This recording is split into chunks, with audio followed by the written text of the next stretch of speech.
Hello, Narnach here. Welcome back to Path of Exile. This is the Ascendancy expansion, Perandus League, and we are playing a Marauder with an Ancestral Totem. For now. Actually, that's an Ancestral Totem that now also has melee splash. Okay. Ooh. Is that the new Frost Orb that Chatters is using? That's pretty cool. If that is indeed the case, then it's nice that they added it to existing bosses. So, let's see. Oh, I need to get closer. Oh wow! Look at how many enemies it actually hits now with the melee splash. This is pretty cool.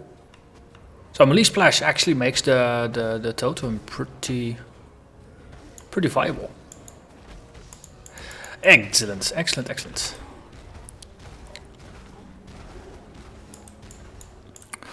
Also, it seems like putting stun on ground slam was not a bad idea. Keep interrupting enemies, especially against casters. They can't do anything useful. Then they're not really a threat.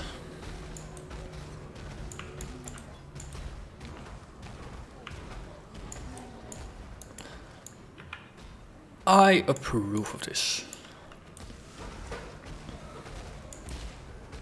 There's lots of AoE mayhem going on here. Got me, got the totem. Life is good when loot is good and enemies are dead. And there seems to be a synergy between those two things. Wait. Lower prison. I remember. We have certain trials to do. Trials related to the Ascendancy. And I believe the lower prison is actually part of is actually home to one of the trials, so let's have a look around to see if we can find it. Because it should just be a side area that we can enter from here. There. Necromancer. Stop raising the dead. Dang it.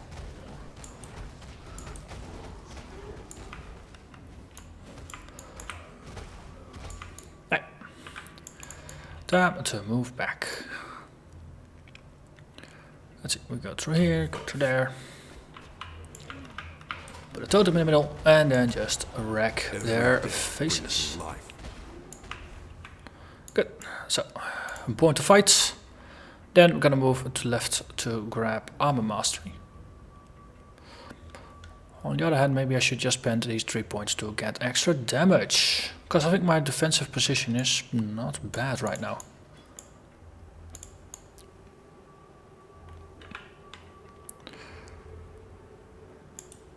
So, from my understanding, each of the there will be 6 trials that you have to pass before you are allowed into the Lord's Labyrinth in the Act 3 town. And one of those, yeah, there's 6 of those, and each of them will have a different type of trap. And that way you basically get a gradual introduction to the different traps that you will eventually find in the Labyrinth in a more combined form.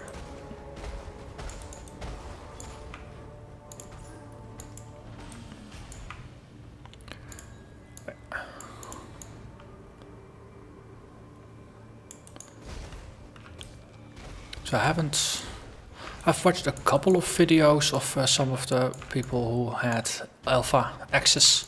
So I saw a little bit of the Labyrinth, but I haven't actually seen any videos of the trials themselves. So that's going to be an interesting new experience. And we will be discovering it together, if you haven't seen it yourself either.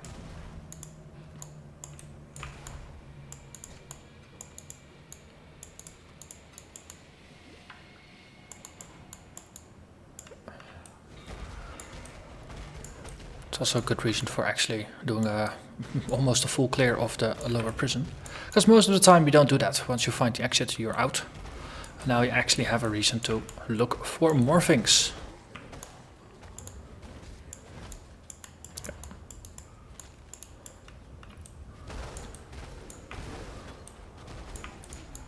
Infernal blow.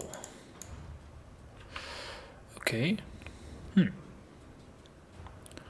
So, what did I miss? Bit in the middle there. For the rest, I think I... Oh, there's a bit up top there. Good. Okay.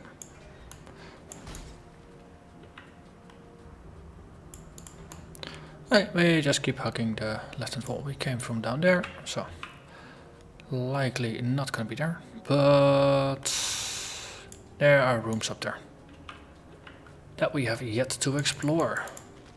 Here, I have a totem.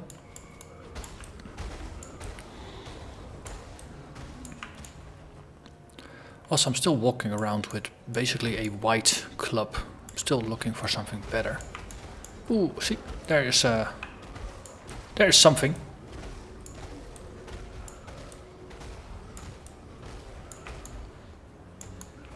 Hey, Necromancer. Be gone.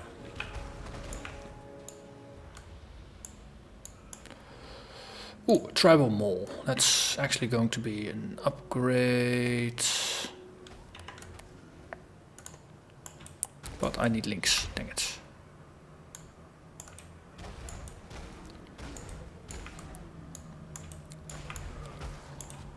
So I got my loot filter set to only show weapons that actually have 3 links on them, just to reduce the noise, but I might just want to up my defenses a little bit just by equipping armor, and if I'm gonna do this one, melee splash on the protector, that's probably gonna be good. Let's just move ground slam. Let's take the stun off, and then we keep the melee splash on the protector. If we're gonna swap weapons, actually, for now, let's just magicify it with the orb. Extra physical. So, yeah, we can just drop this. There's no real point in keeping it. And then we'll just keep stun for later.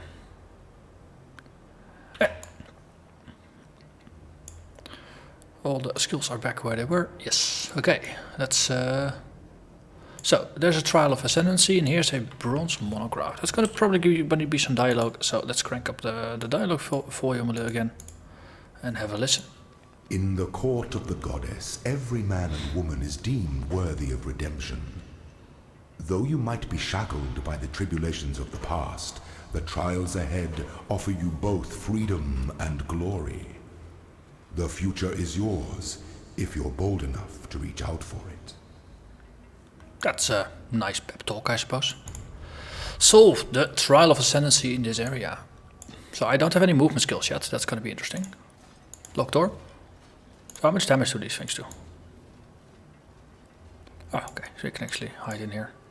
Let's have a check. Ow. Okay, that was about 150 damage. Okay, let's just follow the wave.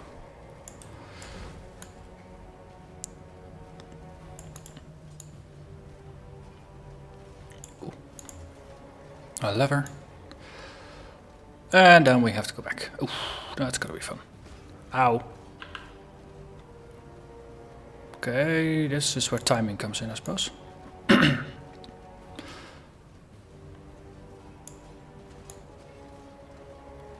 Okay. Go, go, go. Haha, we made it upstairs. Enemies! We need to kill enemies. Oh. Ow. Wow, ow, ow, ow, ow.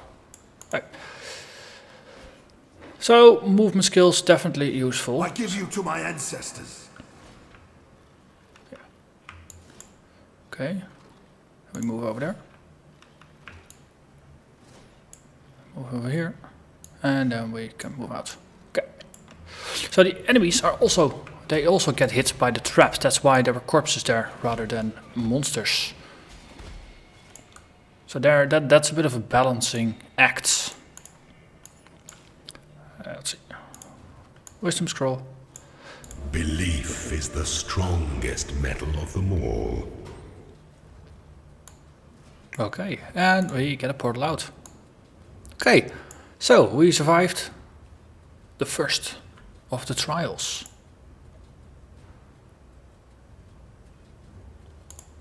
Okay, yeah, and it doesn't highlight where we have to go anymore. Okay, well, let's look for the warden.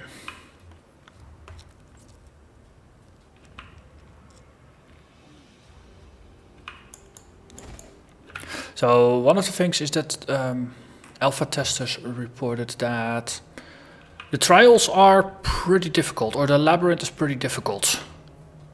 And also with the Exile fight in there, the final boss fight in the labyrinth, you probably want to be over leveled. So there is no problem if you miss a couple of the challenges while you are playing, since you can just go back and do them anyway. And you have a better chance of doing them. And as you see, there's no actual reward for doing them. You just advance the quest. Eventually, the reward is access to the labyrinth. So, I think it's actually okay that they haven't clearly shown where you have to go. As long as they eventually show it to you once you, for example, reach Act 3.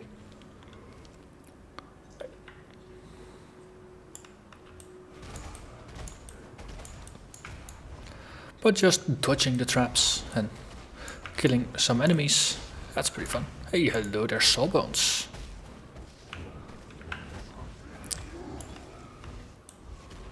He was also on the hit list. Terrific. So, let's see, is this better than what we had? No, just some damage reflection.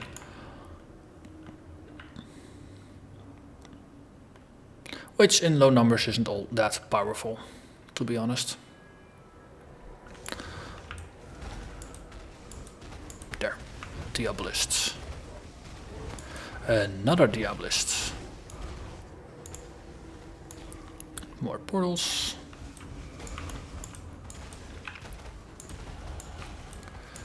And that's 11.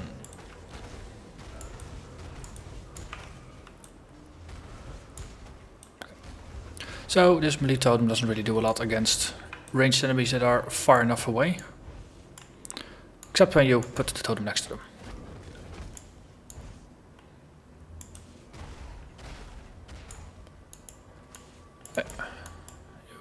Aha! So let's spend more points. Where we're gonna grab more damage.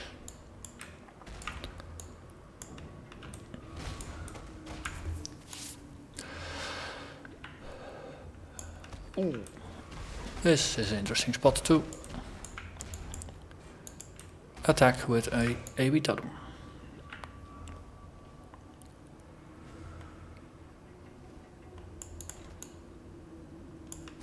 I think they have even further tweaked the level generator, since I've seen more layout patterns that I haven't seen before. Like with the corridor, that's not actually a room, it's a corridor. I think that's the first time I see something like that here. And that's the warden's quarters. An exile here. A shame the warden won't leave anything for me to examine. Make sure you tell our host that Piety of Theopolis sends her regards. I like how the audio is actually positional. It moves from... It moves, the origin of the sound moves as you move through the dungeon, rather than it just playing as a simple background track. I think that's nicely done.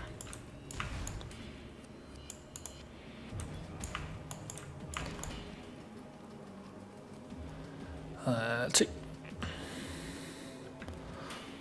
So anything we can change? Ooh, we have a red link for a hat. Hat that also gives us some life. Good. Then we can move the stun gem back on ground slam. Excellent, excellent, excellent. Okay, here goes nothing. Hello, Warden. Here, have a totem. Your sentence is death. Okay, don't run away. Oh wait, the totem can't hit you.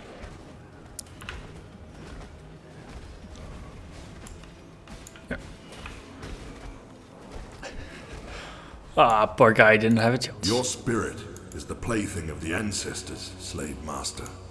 Okay. Yeah, there was nothing actually interesting there. Let's move on. And we have plenty of time to probably make our way towards the Fairgraves area. Let's first though make a quick town stop, get rid of some excessive loot, and then enter the next area with an empty space. Oh, also shield charge, sleep slam, rallying cry. These all require level 10. Yeah. So my theory that Sunder is gonna get at Merville is probably true, because that's a level 12 skill. And leap slam, that's what I wanted actually. Good. Good. We have a movement skill now. Slightly too late for the lab.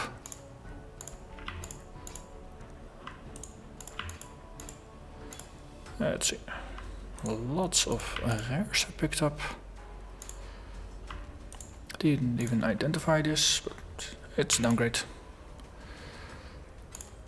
Okay. Yeah, nothing useful. Good. Oh, also call it. I don't need it anymore. It's no good to me. Hello, Nessa.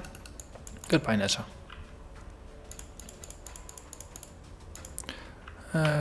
Can't see skill. Let's see.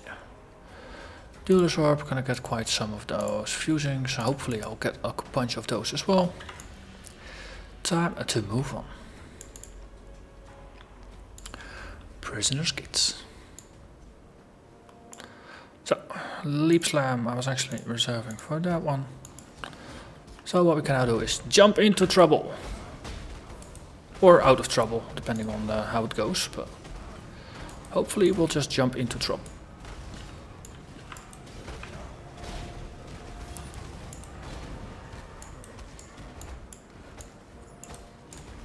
Cool, there was actually some ghosts still alive. I only got 2 coins. That's the lowest so far.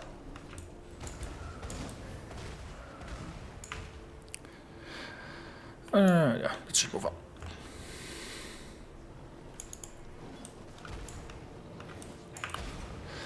A yellow.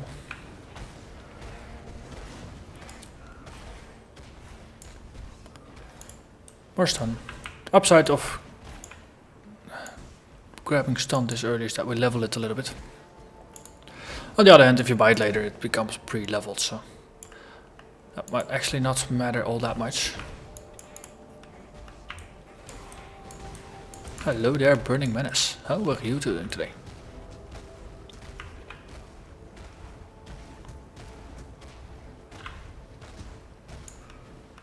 Oh, maybe I should just hit him with a single target skill. The 100 DPS versus 50 DPS. Oop.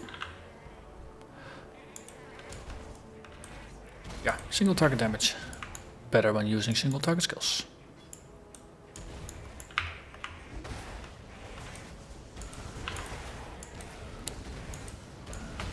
It's level 10, I'm 11. Okay, so I'm on par. And I have to say, most of the time standing in the fire is not a comfortable place for most characters, but I'm dealing reasonably well with it. The life regen I've currently got is very, very decent.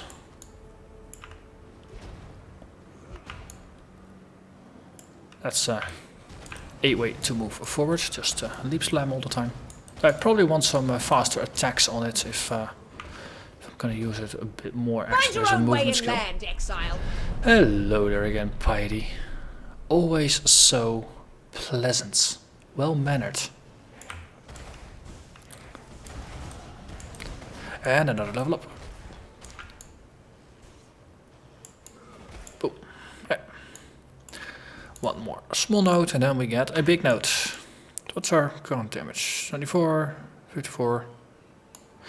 Oh, of course, it's the totem that actually boosted my DPS. So it was 96, I think, boosted before. Now I'm 103, and 56 becomes 59. So it's not this side, it's the other for change. Let's move over.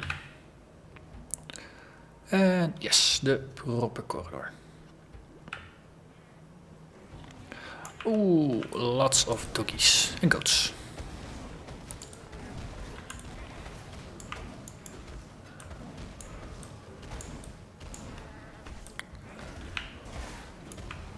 So the ghost being translucent against a burning ground floor doesn't make him stand out all too much.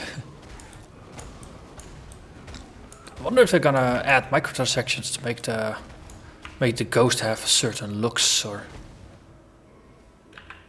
make him a different color. Would be awesome to have a ghost flame ancestral guardian, for example. Or ancestral protector. It's not a guardian, it's a protector. That's because I like the look of the ghost flame effects. As you might have noticed in my other videos. If I can, I will make something ghost flame colored.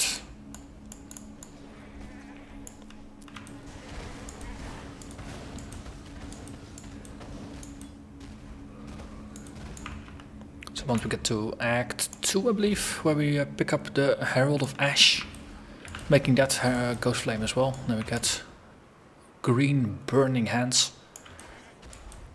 And monsters get a nice green explosion when it kicks in. It's really satisfying and it really stands out, which is also nice, because then red is easy to fall into the background because monsters also cause red effects, but there's nothing that actually causes green effects. So it's visually very good feedback that stuff happens that you caused. And there is the ship graveyard. Okay, so let's grab the waypoint. Mother of the dead. warrior. Is this your land I walk upon? How cool. And a Perandus chest. Yes, I call you warrior. Your eyes have already swept your... Okay, so Hoku is not very interesting. Ooh, this is interesting. Big proximity bubble. I mean, from the looks of it, this is a proximity bubble, so you can't shoot projectiles from outside. You can't, from the outside, you can't affect them on the inside. You need to be inside of the bubble to actually hurt them, which is pretty cool. It forces archers and ranged spellcasters to get into melee range. Ooh, 7 coins. That's the biggest stash so far. And ooh, bismuth flask. That's a new type of flask. 35 to all elemental resistances. It's enchanted with ample, extra charges, and adrenaline, so we get extra movement speed during the flask effect. So it's gonna be like a Quicksilver light with also some extra elemental resistances. Just gonna equip it as my second flask here and just see what it does. We need to gather some charges first though. So we actually have 3 full sips in here rather than 2.5 sips. So we'll do a Haku. Just because I need to get my masteries up. And I feel a sort of a kinship with Haku now that I also am master of totems. Well, of spirit totem. So now Haku is my buddy. Also, I probably want to get him leveled as quickly as possible because he grants me access to strength-based gear. Pure strength-based gear. Might be something interesting in there.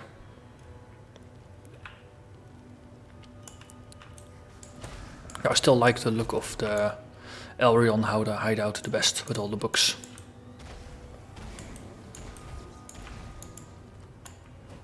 Okay, let's actually summon the totem. That's gonna help, yes, good. Yeah, there's a totem over there. a different look actually. It used to be more circular, now it's more of a targeting icon. Ah. Cool. So, life regen just out tanks the damage inflicted by all the projectiles that the Rua shoots. Oh wait, single target. Single target. I can do that. Just have to remember to do it. Good. Okay. Okay, the mana flask, that's an upgrade. So let's grab it. Curry spirits, also good. And it summons, resummons the dead. Good. Let's get the heck out of here. It's not like I'm gonna get experience for killing the dead again. So, Bismuth Flask. Ooh, pretty colors swirling around me.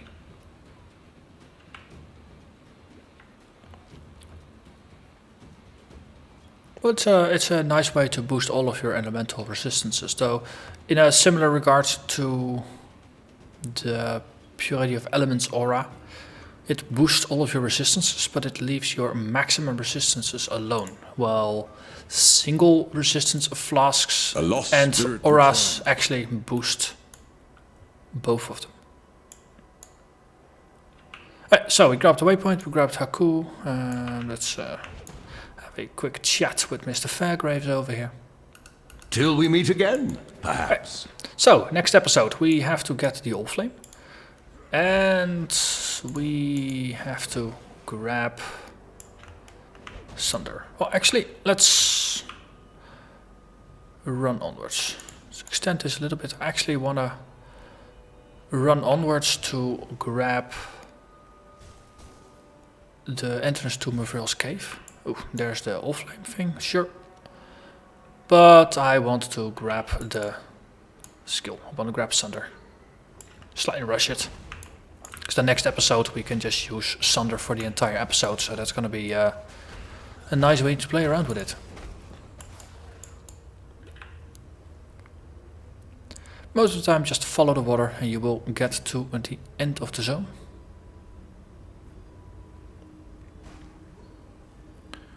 And I did quantify what I say there with most of the time.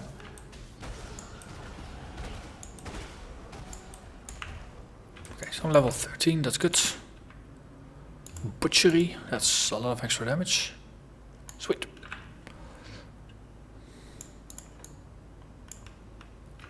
Here, that ghosty. And there's the exit. Good, good, good. Use the Bismuth Flask to move slightly ahead. And that's it. Talk to Nessa.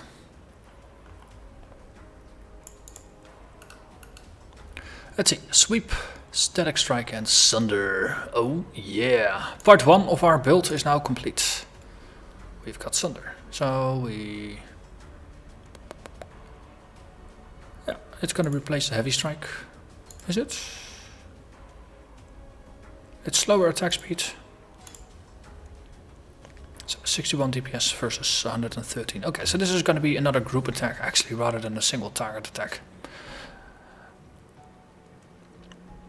Alright, let's replace the Ground Slam with Sunder. We keep Ground Slam around as a backup.